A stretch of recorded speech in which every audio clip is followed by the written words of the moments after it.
Hello student, अब हम करेंगे 13 चैप्टर वाटर ओशियनिक वाटर। इसमें हम मेजर रिलीफ फीचर के बारे में पढ़ लिया था। अब बात करेंगे माइनर रिलीफ फीचर्स के बारे में। Minor relief feature, major relief feature के बारे में हमने अच्छे से पढ़ लिया था। अब बारी आई है माइनर की। माइनर रिलीफ फीचर में सबसे पहले कौन कौन सी फीचर्स होते हैं उनके बारे में बात करेंगे। फर्स्ट हमारे फीचर है मिड ओशियनिक रीज। सेकंड है सी माउंट। थर्ड है सबमरीन। फोर्थ है ग्योट्स और फिफ्थ है एटोल। हमारे स्टूडेंट को ये समझ में नहीं आया था कि ओशियनिक रीज क्या है, सी माउंट क्या है। उनको कई स्टूडेंट को माइनर रिलीफ फीचर में ज्यादा प्रॉब्लम आ रही थी। इसको समझने के लिए हम बिल्कुल बेसिक से करेंगे, जो आपके दिमाग में अच्छे से जाके स्ट्राइक करे, आपको समझ में आ जाएगी। फर्स्ट हम बात करेंगे मिड ओशियनिक रीज की। मिड ओशियनिक रीज क्या है? ये मेन ओशियन के बिल्कुल सेंटर में हो। सेंटर ओशियन के जो फ्लोर होता है बिल्कुल तली में, वहां पे आपको मैं एग्जांपल के द्वारा दिखाता हूं।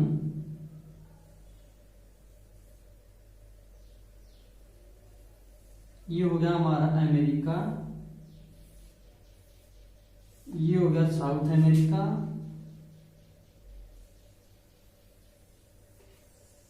ये हमारा कुछ इस तरह से जो भी कुछ मान लो हमारे ये कंट्री देश आगे। ये बीच का पार्ट जो ओशियन है हमारा Atlantic ocean, north Atlantic ocean, south Atlantic ocean, इसके बीच में से बिल्कुल एक माउंट की तरह से निकलती है। आपने प्लेट टेक्टोनिक चैप्टर आया था आपके 9th क्लास में। जो साउथ अमेरिका है, नॉर्थ अमेरिका है, वो इस साइड मूव कर रहे हैं, ये कॉन्टिनेंट इस साइड मूव कर रहे हैं, जिस कारण सी फ्लोर का सेपरेट हो रहा है। इस कारण ये भी इधर मूव हुआ, इधर मूव हुआ, अर्थ मूवमेंट हुई। इस अर्थ के बीच में सी फ्लोर के अंदर सेपरेटिंग होने के कारण लावा निकलकर बाहर आया और ये इस ओशियन के अंदर ही जमना स्टार्ट हो गया। जब ये इसके अंदर जमा तो धीरे धीरे इसके ऊपर परतों के ऊपर परत जमती गई। परत जमने के कारण इसकी हाइट बढ़ती गई और बाद में यही मिड ओशियनिक रीज कहलाया। इसी को ही मिड ओशियनिक रीज बोलते हैं। आइसलैंड इसी का एक पार्ट है जो इसका उभरा हुआ रूप है। ये ज्यादातर सबसे ज्यादा कौन से ओशियन में फैली है? अटलांटिक ओशियन में।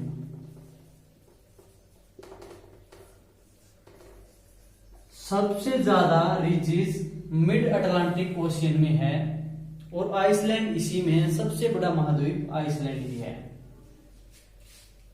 अब तो आपके माइंड में क्लियर हो गया होगा इसकी हाइट कितनी होती है मिड ओशियनिक रीज की। इसकी हाइट होती है 2500 मीटर और ये कई बार इतने ऊंचे भी हो जाते हैं कि अर्थ सरफेस पे भी आ जाते हैं। ये किसके कारण बढ़ते हैं? ये वोल्केनिक इरेप्शन के कारण। जब इसमें कुछ बाहर की ओर निकलता है, वार्म होके इसके ओर इधर होने से, इसकी ओर इधर होने से, लावा जब इरप्ट होता है तो एक माउंट के रूप में बन जाता है। इसको बोलते हैं मिड ओशियनिक रीज। इसका सेकंड पार्ट आ गया। माइनर में हमने फर्स्ट कर लिया है, अब इसका सेकंड पार्ट सी माउंट।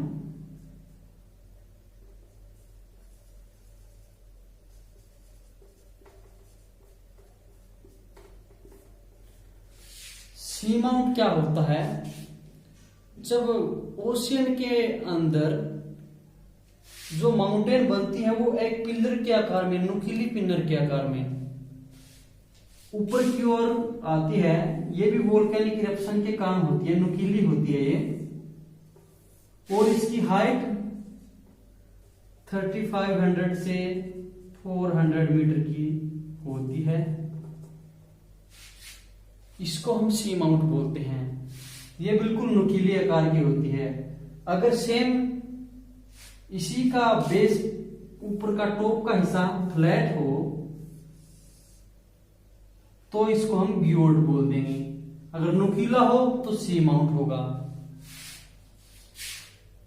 इसकी हाइट के बारे में पता चल गया। और हवाई जो द्वीप है, हवाई जापान के नजदीक है जो हवाई आइसलैंड, सी माउंट का एक एग्जाम्पल है। अब बात करते हैं हम अपने थर्ड टाइप की। थर्ड में क्या था? सबमरीन कैन्योन।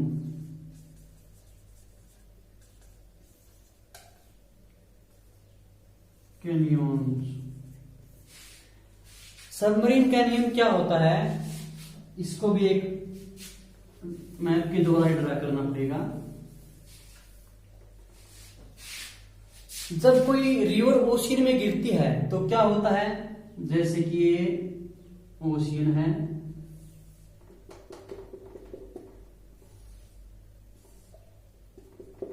अगर कोई नदी यहां से गिरेगी तो इसके एरिया को, लैंड से यहां पे गिरेगी तो इसके कुछ एरिया को भी काट जाएगी, जिसके अंदर कॉन्टिनेंट शेल्फ, कॉन्टिनेंट स्लोप दोनों का कटाव हो जाएगा। कटाव होने के कारण एक वी आकार की वैली बन जाएगी। जैसे कि कोई अपने नाले से पानी निकलता है तो उसका बांध टूटने के ऊपर वी आकार की जो शेप बनती है वही है सबमरीन कैनियन। इसके अंदर कई प्रकार की ट्रेंचेस बनेंगी और ये क्या करती है, कॉन्टिनेंट शेल्फ को भी काट लेती है और कॉन्टिनेंट स्लोप को भी। इसी को सबमरीन कैनियन बोलते हैं। यूएसए का कोलोराडो रिवर पर, यूएसए में कोलोराडो रिवर है, उसके ऊपर ग्रैंड कैनियन वर्ल्ड का सबसे बड़ा कैनियन है, ग्रैंड कैनियन। ये कोलोराडो रिवर पर है। ये भी इसी के द्वारा बना हुआ है कि जब रिवर ओशियन में गिरती है तो कुछ लैंड का पार्ट काट लेती है और वी आकार की ऐसी घाटीनुमा बन जाती है।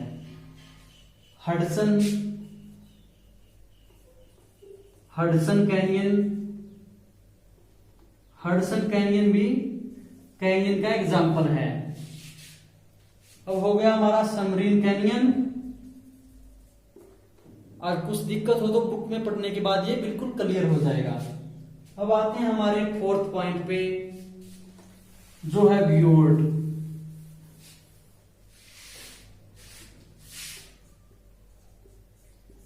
ग्योर्ड ये बिल्कुल सी माउंट के जैसा ही होता है। सी माउंट का जो टॉप होता है वो नुकीला होता है और इसका टॉप क्या होता है, बिल्कुल फ्लैट होता है। ये हमारे ओशियन में इनकी 10,000 से भी अधिक मिलते हैं। इनकी मात्रा भी पैसिफिक ओशियन में ज्यादा है। बिल्कुल ये सी माउंट के जैसे होते हैं, इनकी हाइट भी सी माउंट की जितनी होती है। अब बात करते हैं हमारे फिफ्थ टाइप की। फिफ्थ में क्या बताया था, एटोल। एटोल क्या होता है, जो ट्रॉपिकल एरिया में कुछ कई प्रकार के जीव रहते हैं, वो एक खोल के ऊपर दूसरे खोल बनने से एक प्रकार के आइसलैंड का निर्माण करते हैं।